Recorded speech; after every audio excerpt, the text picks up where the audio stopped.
One-on-one. For the benefit of those who don't know you or those who haven't heard about you, can you tell us about yourself, where you are from, and about your childhood years? My name is Prophet Yomi Oni, the shepherd in charge of Celestial Church of Christ, New Jerusalem Parish, popularly known as the Melchizedek family. The church started in September 1993, and by the grace of God, I've been, the shepherd of the church since then. My parents, my mom is from Ibadan, and my father is from Ife. From my youth, from my primary school days and secondary school days, I've been in the ministry. I've been in the vineyard. I actually grew up there. So when I became a shepherd in 1993, at the tender age of about 22, so it wasn't really something new to me. It's something that's I've grown up with. Not that it doesn't come with its own challenges. It comes with its own challenges, but obviously I'm kind of used to the terrain before. So actually, fulfilling the call at that time, wasn't something difficult, because obviously it's the work of God. It's not something that man can do themselves. And I'm really appreciative of the members of New Jerusalem Parish. They've been so tenacious. They've been so active in the works of God. And it doesn't, and when God is there directing the church, and you have able people that that's actually helping the growth of the church, not in a subjective manner, but in a very positive manner. It's been really good years, and the Lord has been doing wondrous things amongst us, and there are greater things that the Lord is will still do for us, which we are sure of, and not only in our church, and I believe in the whole of our Christendom, globally. We would also like to know about your celestial journey. How did you actually come into this fold? How did you become a Celestian? And can you also briefly tell us about some parishes which you have attended in the past? The journey, as I said, has been right from my primary school days. Our parents are there, and I was there as well. The first church that I can remember vividly that we went briefly to Ikorodu Road. That's around about, I think it's around about 1975, 76. That was when Baba Jesse was there. That was when my father was still a policeman, was at the Keje. Then we moved to Isheri Olowara, and that is where most of our active area was at Celestial Church of Christ Olowara Parish.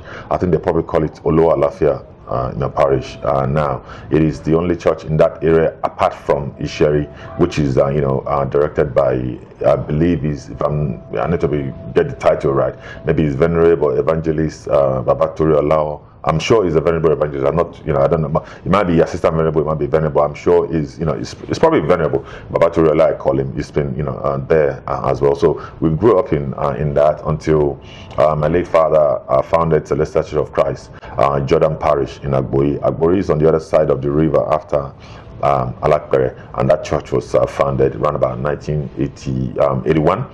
And I've been there since the inception, conducting services, helping with the administrative of the church, and helping him while he's not around in coordinating the effects of the church. And then right in 1987, I relocated to the United Kingdom, and my first church then was at Kola Boleyn, Celestial Church of Christ, Kola Boleyn. That was my main base, but I've worshipped as well at Artin Street, and also at North London Parish, and also at East London Parish under the leadership of late Super Evangelist Ayodabo, who is of late now. Then so the calling has been there since I'm sure it was 1982. I can remember vividly when the Lord gave me the directive of being a shepherd, and I can still remember that for the whole week I cried, because I was probably about 17, 18, and I was wondering, what do I do? Why do I do this? And it's not something I could, run away from, because my late father was the one that wrote the message, and the prophet that actually gave the message was a prophet there. So, and it was my father would say, "Well, there's nothing you can do. You have to say." And I remember vividly, I actually prayed, and I remember I fasted for 7 straight days at that time. God, you can't do this to me, because my idea of vocation was to be a pilot.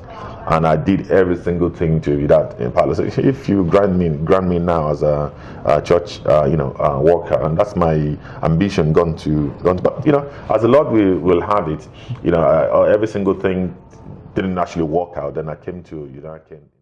One-on-one. Our viewers would like to know, how did you receive your calling as a shepherd? As I said earlier, the first calling I got was 1982. It was specific, and the message wasn't about, oh, you have to be a church worker. It was specific. It said you are a shepherd, and that was what brought tears to my eyes at that time. That it wasn't even God didn't mix the word. He said you're a shepherd, and I looked at myself at that age, in 1982. Why do I was less than 20 years old then. I then said to God, you need to give me this grace, and I prayed. As I said earlier, I fasted for 7 straight days, and I prayed to God, give me 10 years. And I thought that those 10 years are not going to come.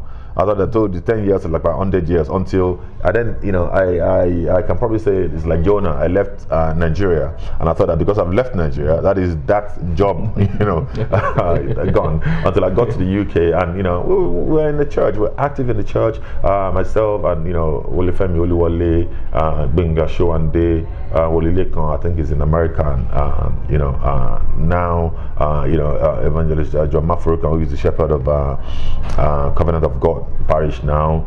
We have Prophet Michael Bello, who is the shepherd of Morija Parish. We have a lot of people that will work together then, and then everything was going well. Nobody felt that, but it got to the time that things weren't just going very well. We decided that, listen, we actually prayed first, then we decided to let's start this by the instructions of God. It was then when we actually started Celestial Church of Christ, New Jerusalem Parish in September.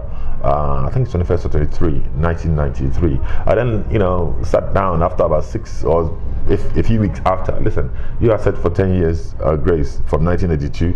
Your 10 years is now, so there is no way there's no way you can run away from this now. And that is how you actually started. I kind of shelved it for 10 years, but then when it came to 93, I have to take it. So by the grace of God, the church will actually be 26 years in this September, and because we did our 25th years anniversary last year, and we will actually be 26 years this year. And by the grace of God, I've been a shepherd for 26 years. It was it's not something that I claim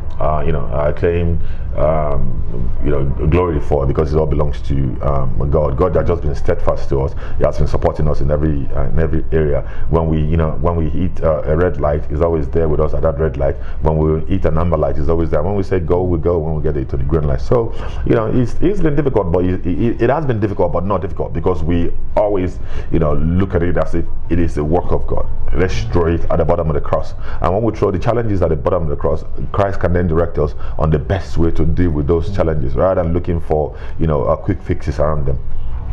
So how has it been shepherding New Jerusalem Parish all these years?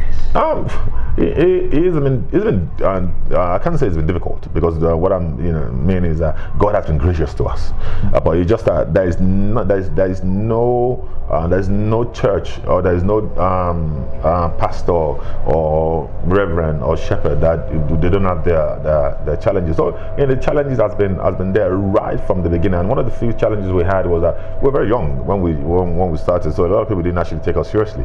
It's a case of, these little boys, they'll probably still pack up one day. The challenges was very, very strong. About I thank the Lord for the type of leader that we had then. Baba just of late, that is Reverend P.H. Joseph, who was the head of at that time was the head of UK, Europe, and American diocese. He had all the dioceses together, and he said to me, Yomi, don't worry, I'm clued in what God has sent you to do, and I'll give you the fatherly support and advice I'm supposed to give. And it was there. It was there for us.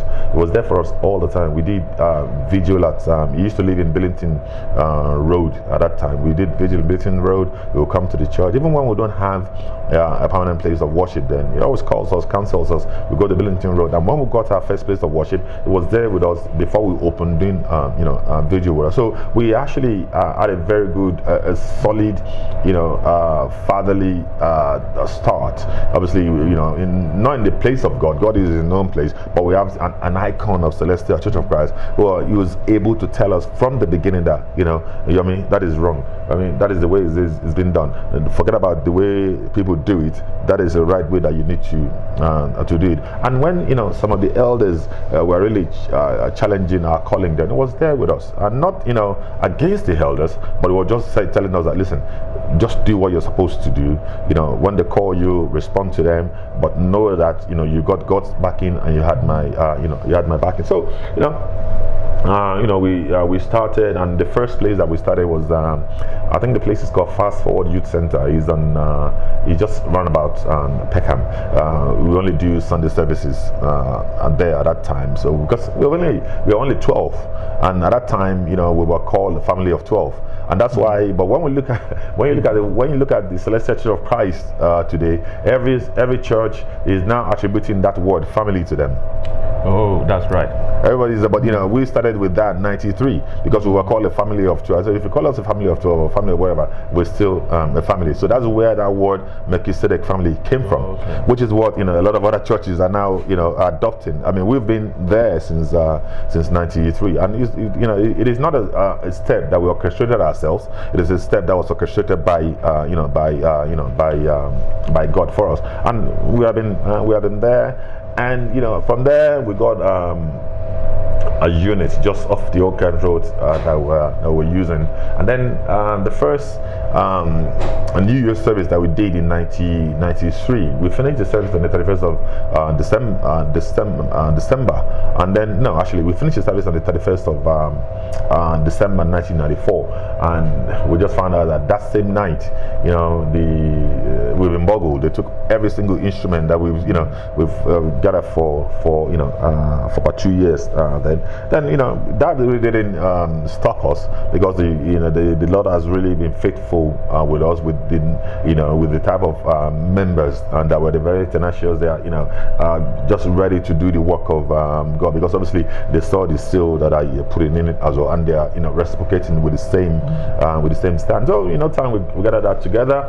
And then from there we moved to Penat Street. It's called Penat Center. I mean, that Penat Center, it was at a time that quite a few units in that area were repossessed by the banks, and then we were there, but we actually have to go to the main road to bring the members to the area, because it's an area that is so dilapidated, nobody wants to come around there. So but we were there, but by the grace of God, maybe because of the presence of God, not us, there, all the dilapidated building, people start taking them up, and in no time, within a year, all the units that were in that area were kind of filled up. Then we had 2 units there at that time. The one unit we used for the regular counseling and prayers. Then all of a sudden, and it was on a Monday, and there was a fire there, and it burnt down the whole other unit that we had. But there are 2 units. We had one that we used for that, and the other unit was for the church. And to great amazement, as intense as that fire was, because all the metal RSJs that was holding the roof there, those iron were twisted. That was the intensity of the fire. But as God is showcasing himself, the section that we used for the main auditorium for the church, nothing touched it. It was just the smoke. Wow. It was just the smoke. With everything was there, the altar was there, the chairs was there. It was just the smoke from the adjacent, and there was no door. Blocking both. It was just open. It's like you come from that unit, you go into this one. So there was practically no door. It must have been God. It must have been God blocking the fire, blocking the fire. But what the owners then said to us is that, because that is the other building is what we use as an entrance to come into the main. And if that's where you use as an entrance as a fire there, we cannot allow you to come to the. So we were there again. But that's the first time. I think it was I believe it's 1998. Yeah, it's 1998. We then moving around, trying to find a place to watch it. But to our great amazement, on the same street, there's been a building that's been empty prior to us getting there for about 10 years. We just drive past the building every day. We don't even know that the building was there. But a gentleman, we call him Olu. He used to be a mechanic. He's in Nigeria now. We were using his hall for service. Shepherd, why don't you ask the guy across the road? You might want to sell on that building. And we asked him, and by the grace of God, we are able to purchase the building, not without his difficulties, because a lot of people went to him, offered him more money, but he just said, no, I'm committed to this church and I'm selling it to them. But the flip side, the downside to it was that the company was an electroplating company, so they store a lot of chemicals there. They store chemicals. So in fact, they had cyanide in the bill. So the first, when we actually bought it, every single cent or every single pound that we had was what we paid, was what we used as a deposit for the place. And 2 or 3 weeks later, we have to pay our first mortgage, and we don't have any cents. And that building we cannot use for a church, because we have to clean it. It is not, you were just divided just like a warehouse, and I can remember vividly there was no roof, because the building's been empty for 10 years. When you stand there, you can see the sky. So we actually started, and that's why I said that the members of New Jerusalem Parish, even the ones that have left, the ones that are there now, they're just God's chosen. And then we gathered together, we pulled our resources together. We got a builder. We demolished the wall. We made it one. We started to clean. We started to do every single thing. Then within about 6 months later, we were able to do our first service there. And at that time, it was the church was dedicated by late Reverend Jesse for us. And we then started there. Then we tried to make it conducive for ourselves, because as I said, because the people keyed into the vision of the church. They know that we are trying, because our motto as a church is that we want to build a church beyond limitation. That is the key word of our church, building a church beyond limitation. What we mean by that is that we want to build a church beyond financial limitation, and for the members, we want to build it beyond spiritual limitation, and also want to build it beyond physical limitation. So there's nothing that will limit us in building the church for. So the first key thing that we had to do was make sure that the members of the church are rooted in the words of the Lord, and they know that these are the things that you need to do. There's an area for spiritual prayers. There's an area for you learning the Bible, and that's something that you need to do physically yourself. So we try to integrate all those three together. It's been working for us now. So after a while, we made the building up. We paid up the mortgage in about 5 years, and then at that time we didn't have the necessary permission for it, because we had the belief that once we finish doing it, we can, because the building has been empty for such a long time, we can rely on that emptiness to use it as a church. But the council did say no, that we have to get the right permission, and we were going around that, and in the end we had to leave, and we were away for about 10 years. And that 10 years again, in between that 10 years they were there was going to be a fire in the building, that we're not even occupying. So Satan has been he's been there all the time, but God has been above all the time, showing us that, listen, don't look at the devices of Satan. I'm there working with you. Although he will challenge you, but I'm there to deal with all the challenges of Satan. So we're there, we're going left, right, and center for about 10 years, and not up until I think it was last year. Yeah, it was last year that we actually went back there in I think it was February, March. One on Celestial Television Network.